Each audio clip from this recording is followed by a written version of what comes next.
ఈ సమయంలో మీ సంఘం అంతా ఇక్కడే ఉంది, సహోదరులు బంధువులు అందరూ కూడా ఇక్కడే ఉంటారు కాబట్టి సహోదరుల యొక్క జీవితంలో ప్రభు చేసిన ఆశ్చర్య కార్యాలు లేదా అవసరాలు లేదా ఇంకేదైనా విషయాలు సంఘంతో పంచుకునే విషయాలు ఏదైనా ఉంటే కనుక మీరు సహోదరులు కుటుంబం ఎవరైనా సరే ఈ సమయాన్ని తీసుకొని ఆ విషయం పంచుకోవాల్సి వచ్చింది.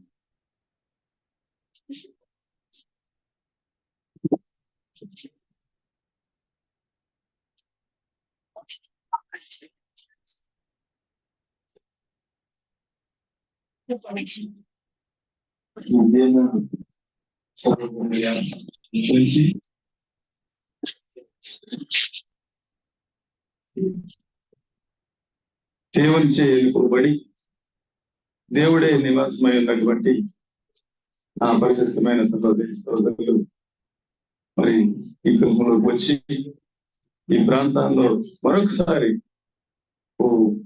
క్రీస్తుల అడుగులు పడే గొప్ప అరుదైన అవకాశాన్ని కల్పించిన దేవునికి కలుగుగాక.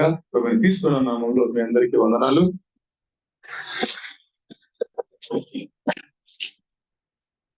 నా విషయంలో చాలా చాలా చాలా గొప్ప విషయాలు దేవుడు గ్రహించాడు. ప్రతి ఒక్కరి జీవితంలో దేవుడు ఎన్నో కార్యాలు చేస్తూ వస్తుంటాడు. అదేవిధంగా సామాన్యమైన వ్యక్తినైన నన్ను మరి మానవుడిగా భూమికి తీసుకుని వచ్చి తన కృపలో మమ్మల్ని భద్రపరుస్తూ మరి యెహోవా యేసుక్రీస్తుగా వచ్చాడు. యేసుక్రీస్తే నిజమైన దేవుడు. యేసుక్రీస్తు రక్తం చిందించడం ద్వారా మనకు రక్షణ వచ్చింది. మన రక్షకుడు యేసుక్రీస్తే. మన ఆయన ద్వారానే మనం పరలోకం విశ్వాసంలో కొనసాగుతున్న నా జీవితంలోకి ఒక గొప్ప మలుపుని, ఒక గొప్ప మరి ప్రణాళికని మరి దేవుడు నాకు అనుగ్రహించాడు. అది 2005 సంవత్సరంలో యేసు క్రీస్తు ప్రత్యక్షతను తెలపడానికి మలాకి 4:5 ప్రకారంగా ఒక గొప్ప ప్రవక్త వచ్చాడనే వర్తమానం మా పెద్దక్క ద్వారా నాకు తెలియబడింది. అప్పుడు నేను అక్కతో అన్నాను, కొంచెం ఏళ్ళకోలంగా అన్నమాట, ఏంటక్క ప్రవక్త ఉన్నారా? ఈ కాలంలో ప్రవక్తలు ఉన్నారు? అసలు ప్రవక్తలు ఎప్పుడో అపొస్తలుతోటే వెళ్ళిపోయారు. అపొస్తలుతోటే ప్రవక్తల కాలం ఆగిపోయింది. ఇప్పుడు ప్రవక్త లేరు. మా పాస్టర్లో నేను తెలుసుకున్నటువంటి వర్తమానం ప్రకారంగా దేవుడు 2వ రాకల్లో వస్తే మొత్తం పోయింది అనే విశ్వాసంలో ఉన్న నాకు ఆ ప్రవక్త ఉన్నాడు అనే వర్తమానం అక్క ద్వారా తెలియబడినప్పుడు దాన్ని నేను తీసుకోలేకపోయాను. ఎందుకంటే నేను లోక సంబంధంగానే అందరు క్రైస్తవులాగానే నేను దాన్ని ఆలోచించాను. కొన్ని నెలలు అయిన తర్వాత మరి మన ప్రశస్తమైన సోదరుడు, మన అందరికీ తెలిసిన ప్రశస్తమైన సోదరుడు విజయం బ్రదరు సహోదరుల దగ్గరికి వచ్చి ఈ గడియ వర్తమానం ఏమైంది, మలాకి 4:5 ఏ విధంగా నెరవేర్చబడింది, అక్కడ ఏలియా వచ్చి తండ్రుల హృదయాన్ని పిల్లలు తప్పుకును, పిల్లల హృదయాన్ని తండ్రులు తప్పుకును ఏ విధంగా చెప్పాడు. మరి బైబిల్లో ఒక ప్రకటన గ్రంథంలో మరి ఒక కొత్త పేరు ఉంది. మరి కొత్త పేరు ఉంది. దేవుడు మరి ప్రకటన 12లో స్త్రీ కన్య కుమారుడిగా వస్తానని అక్కడ రాయబడి ఉంది. మరి స్త్రీ కన్య కుమారుడు ఎవరు? మరి ప్రకటన 10లో ప్రతి 7లో మరి అక్కడ రాయబడిన గొప్ప సంగతి ఇవన్నిటిని ఎక్కడేమనుందంటే 7వ దూత పలుకు దినములలో దేవుడు అతను ఘోరబోధపోతుండగా దేవుడు తన దాసులకు ప్రవక్తలకు తెలిపిన సువార్త ప్రకారం దేవుని మర్మం సమాప్తమైందని అక్కడ రాయబడింది. అంటే యేసుక్రీస్తు పరిపూర్ణమైన దేవుడని తెలిసిన తర్వాత మరి ప్రకటన గ్రంథంలో 10:7లో ఉన్నటువంటి ఆ ఏలియా వచ్చి మరి ఆ దూత వచ్చి దేవుని మర్మం సమాప్తం చేయడం ఏంటి అంటే ఇంకా దేవుడు మర్మంగానే ఉన్నాడా? యేసుక్రీస్తుగా పరిపూర్ణంగా వచ్చాడు కదా. ఈ లేఖనాలన్నిటినీ ఆ సహోదరుడు మరొకసారి నన్ను అక్క పిలిచి, మొన్న నేను చెప్పిన సంగతిని నువ్వు తీసుకోలేదు కదా, ఇప్పుడు ఆ వర్తమానం ఈ విధంగా ఈ విధంగా జరుగుతుందని నాకు చెప్పడం ద్వారా నువ్వు ఆ బ్రదర్ వచ్చారు, గొప్ప వర్తమానాన్ని ఇక్కడ బయలుపరుస్తున్నారు, నువ్వు త్వరగా ఇక్కడికి వస్తే నువ్వు కూడా ఆ వర్తమాన్ని వెళ్ళొచ్చని అక్కడ చెప్పడం ద్వారా నేను పనిలో ఉండి పని విడిచిపెట్టి మధ్యాహ్నం కల్లా నేను అక్కడికి వచ్చాను.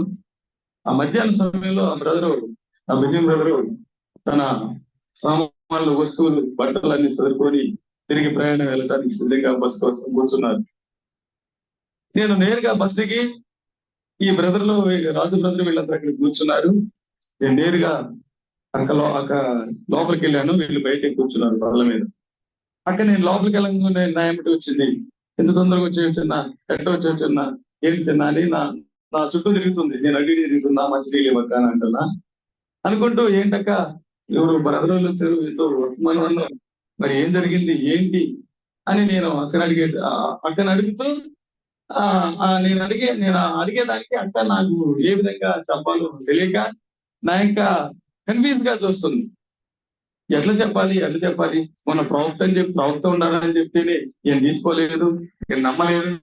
ఇప్పుడు మరి ఇంకా వర్తమానం ముందుకు వచ్చింది, అతి పరిశుద్ధ స్థలం తెలియబడింది, కొత్త పేరు తెలియబడింది, మలాకి 4-5 తెలియబడింది, స్త్రీకరణ కుమారుడు తెలియబడింది, మరి దేవుని మర్మం ఏంటో తెలియబడిందని సంగతులన్నీ ఆ బ్రదర్ ద్వారా సహోదరులందరూ అక్క కూడా తెలుసుకున్నారు.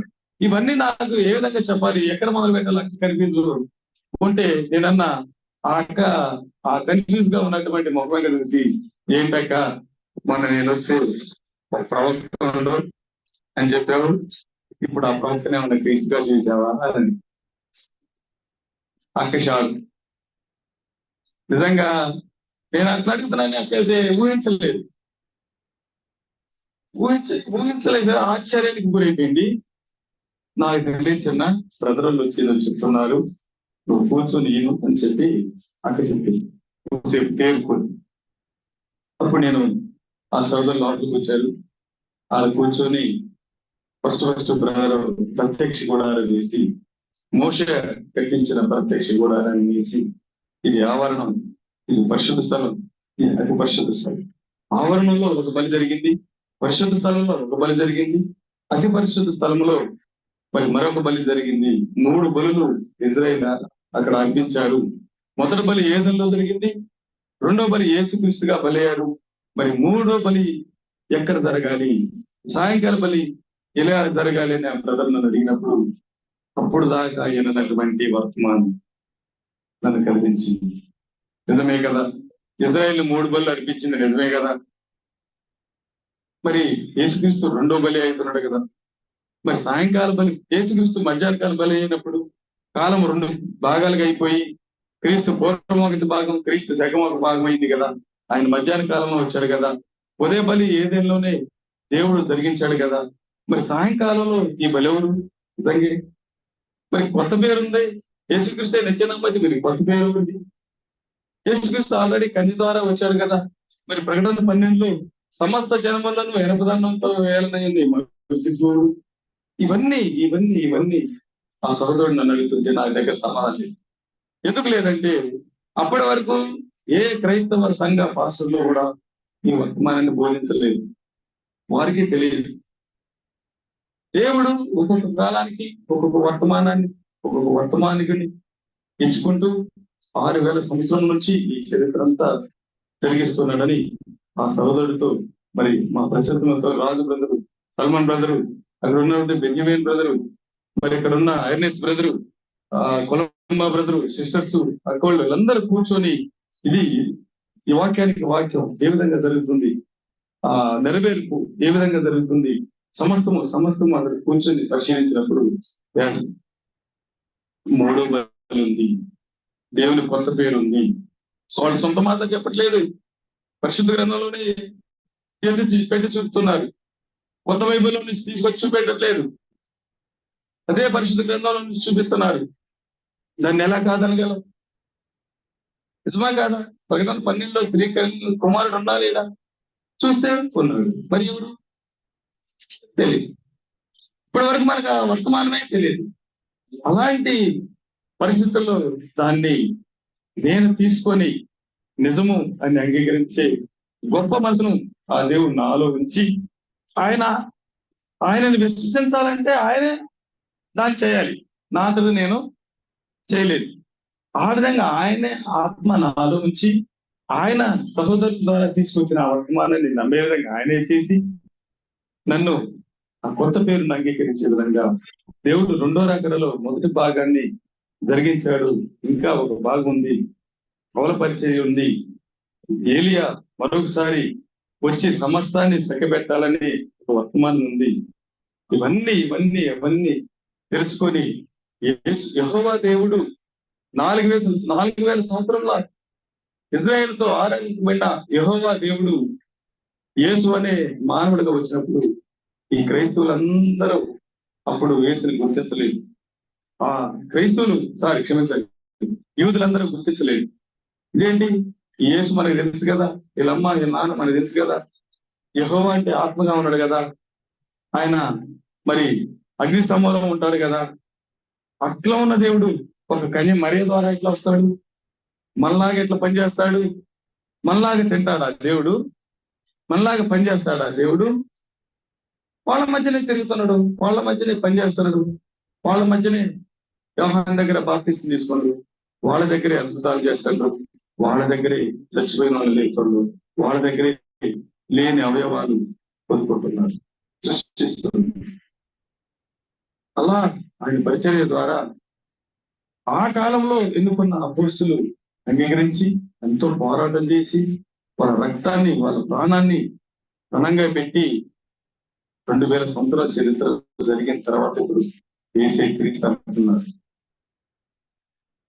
మరి యేసుక్రీస్తు చెప్తున్నారు నా తర్వాత ఒక ఆయన వస్తాడు. మరి ఆయన ఎవరు? యేసుక్రీస్తు అబద్ధం చెప్పడు కదా, మరి ఆయన వచ్చాడా రాలేదా?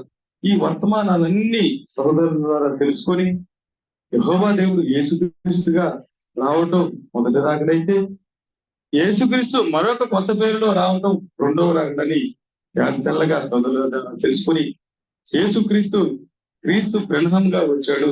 ఎందుకంటే యేసుక్రీస్తు తర్వాత యేసుక్రీస్తు కంటే గొప్ప కార్యం చేస్తాడని యేసుక్రీస్తు చెప్పిన ఒక వ్యక్తి అమెరికా దేశంలోకి వచ్చి మరి యేసుక్రీస్తు చేసిన 3.5 సంవత్సరాల పరిచర్య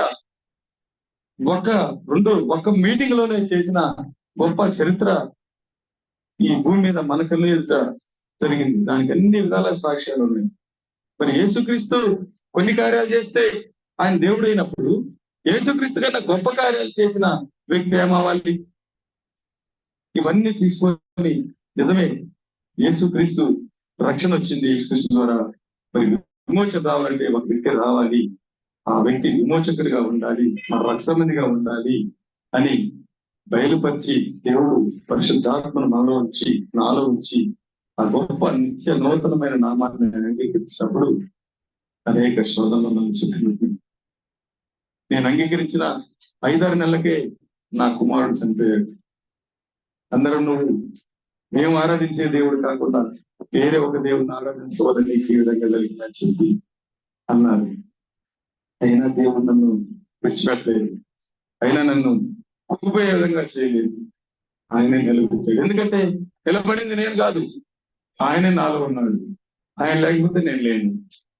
ఆ విధంగా ఆ సమస్య నుంచి ఎప్పటి నుంచి ఆ కుమార్తె విషయంలో అయితే నా కుమారుడు చనిపోయిన 3 సంవత్సరాలకే మరి కుమార్తెకి చెవులో ఇన్ఫెక్షన్ అయ్యి ఆ చెవులో ఇన్ఫెక్షన్ ఎక్కువైపోయి బ్రెయిన్ కి దగ్గరికి వెళ్ళి బ్రెయిన్ ట్యూమర్ అయ్యి ఇక ఒక పెరాలసిస్ లాగా వచ్చే విధంగా అంత ప్రమాదకరంగా ఆ కుమార్తెకు ఆ వ్యాధిని అనుభవించింది. అయినా నేను పొందుకోలేదు, జయించాను. ఎందుకంటే జయించేది నేను కాదు కానీ నాలో ఉన్న క్రీస్తు. స్తోత్రం.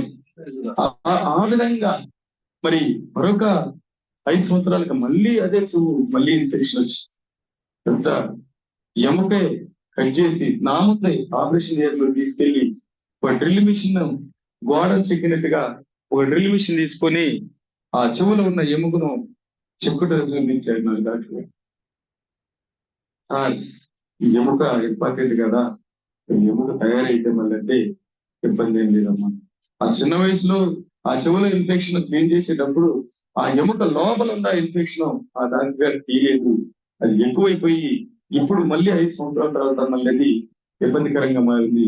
ఆ లోపల ఎముక అవతారంలో ఇన్ఫెక్షన్ తీసివేయాలంటే ఈ ఎముకను కట్ చేయాల్సిందే అని నా ముందే ఆ డ్రిల్ మిషన్ తో ఆ ఎముకను అంతా కట్ చేసి ఆ లోపల ఉన్న ఇన్ఫెక్షన్ అంతా తీసి మళ్ళీ ఆ బ్యాండేజ్ చేసినప్పుడు మళ్ళీ కొన్ని సంవత్సరాలకి ఆ ఎముక ఉన్నదన్నట్టుగా తయారైంది. అప్పుడు నన్ను కుప్పుకొని కూడా నిలబెట్టారు. అనేక రకాలుగా మరి నువ్వు చుట్టుపక్కల సహోదరులు ఒక కొత్త నామాన్ని నువ్వు తీసుకొచ్చి బోధిస్తున్నావు. ఒక కొత్త దేవుడిని నువ్వు ఆరాధిస్తున్నావు. బైబిల్లో లేని దేవుడిని నువ్వు ఆరాధిస్తున్నావు. అనేక రకాలుగా ఎన్నో ఇబ్బందులు, సమస్యలు వెలివేస్తామని రకరకాలుగా వాళ్ళకి వాక్యం తెలియదు కాబట్టి ఏసు క్రీస్తే దేవుడు అని వాళ్ళు దాగిపోయారు.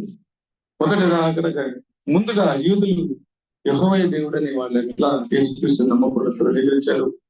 రెండో రాకడ నమ్మకుండా కూడా ఈ క్రైస్తవ లోకం అక్కడ అయిపోయింది. కానీ దేవుడు జగత్పురాలు ఏ బడక మునిపోయి నన్ను ఎన్నుకొని ఆయన గుణ లక్షణాలను ఆయన ఆత్మని నాలో వచ్చి ప్రతి ప్రతి ప్రతి ప్రతి సమస్యకు ప్రతి ఇబ్బంది వచ్చినప్పుడు మా సహోదరుల్లో ఉండి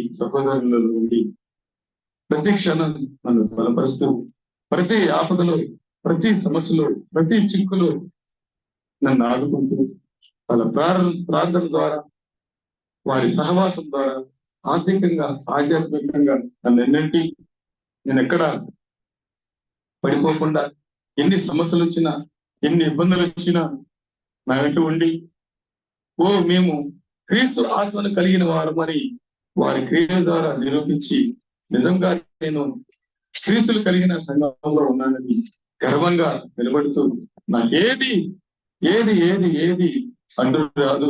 అడ్డు వచ్చినా, సమస్య వచ్చినా, సాతాను కొట్టినా ఆ సహోదరుల ద్వారా, నా ప్రభువు ద్వారా నేను జయించే స్థాయికి తీసుకెళ్తారని నా మనసు పరిపూర్ణంగా విశ్వసించి ఏదొచ్చినా నిలబడటానికి దేవుడు నన్ను బలపరిచాడు.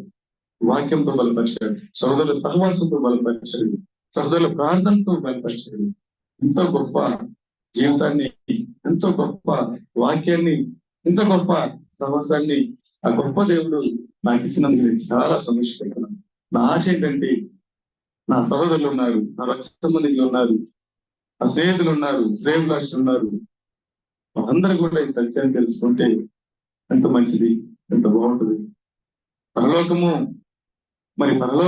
పొందాలంటే మామూలు విషయం. మరణం లేని జీవితాన్ని పొందుకోవాలంటే మామూలు విషయం కాదు. ఈ లోకంలో ఒక వస్తువు కొనాలంటే ఎంతో వెళ్లి చెల్లించాలి. అది దొరకపోవచ్చు, ఇంకోసారికి వెళ్ళాలి, అక్కడ దొరకపోవచ్చు, ఇంకోసారికి వెళ్ళాలి. ఎంతో ప్రయాసపడితే గానీ నువ్వు కోరుకున్న వస్తువు నీకు దొరకదు. మరి పరలోకం కావాలంటే, నిత్యము జీవించి ఉండాలంటే మనం ఎంత కష్టపడాలి, ఎంత శ్రమించాలి, ఏ విధంగా మనం పోరాటం. అపోస్తుల గురించి మనం చెప్పుకుంటున్నాం. మనం వారి జీవితాలను మనం చూస్తే, సంఘ చరిత్ర చూస్తే వారిని ఎంతగా హింసించారు మాటలు రావు. అంత భయంకరమైన శిక్ష, అంత శ్రమలు మరి వాళ్ళు సహించి నిలబడి ఈ మా పిల్లలకు ఇది వెళ్ళాలని వాళ్ళు రాచిపెట్టి మన కోసం ఎన్నో అవమానాలు భరించి ఈ గొప్ప వర్తమానాన్ని మాకు మాట్లాడించారు. మరి మనము ఏం చేయాలి, మనం ఏ విధంగా ఆ గొప్ప పరలోకంలోకి వెళ్ళాలి అనే గొప్ప మార్గాన్ని మరి ఈ చివరి దినముల్లో సహోదరుల ద్వారా, బైబిల్ ద్వారా, స్పోకెన్ వర్డ్ ద్వారా, పలకబడిన సందేశం ద్వారా అన్నిటినీ కలవలిపి నా ఆత్మీయ జీవితాన్ని బలపరిచి, నా కుటుంబాన్ని బలపరిచి, ఒక అత్యున్నతమైన సంఘంలో నన్ను కూడా ఒక భాగంగా చేసి ఈ సమయంలో మరి ఎన్ని సమస్యలు, ఎన్ని ఇబ్బందులు వచ్చినా నా వెన్నటువంటి నడిపించిన మీ అందరికీ ఆ గొప్ప దేవుడికి వందనాలు చెల్లిస్తున్నాను. ఇలాంటిది వచ్చినా ఆయనలో నిలబడి గొప్ప భాగ్యాన్ని దేవుడు నాకు అనుగ్రహించాడు. నిజంగా మేము ధన్యులమైనాము. నా కుటుంబము ఎంతో ధన్యమైందని నేను సంతోషిస్తున్నాను. నేను ఈ లోకంలో ఒక గొప్పదాన్ని కలిగి ఉన్నానంటే అది అత్యున్నత సంఘములో ఒక భాగంగా ఉండటమే, ఆ గొప్ప దేవుణ్ణి నేను కలిగి ఉండటమే. ఇది అందరూ తెలుసుకోవాలని ఈ ప్రాంతం మరొకసారి మరి భయంకరమైన పరిస్థితులు ఎటు చూసినా మరణం రాజ్యమవుతున్న ఈ సమయంలో మరణం లేని ప్రజలుగా మనం ఉండాలని మరొకసారి నిత్యమైన నామాన్ని ఈ ప్రాంతంలో మరి ప్రకటించబడాలని అదేవిధంగా ఆ కుమార్తెకు జరిగిన బలహీనతలను కృతజ్ఞతగా దేవునికి సహోదరులు పిలిచి ప్రార్థన పెట్టించుకోవాలని ఆశతో ఈ కొడుకును పనిచేయడానికి దేవుడు అనుగ్రహించి ఆ సమయాన్ని తీసుకొచ్చి ఈ కార్యక్రమాన్ని జరిగిస్తున్న వందనాలు మీ అందరికీ వందనాలు చిన్న మాటలు దేవుడు దీవించుకుంటారు.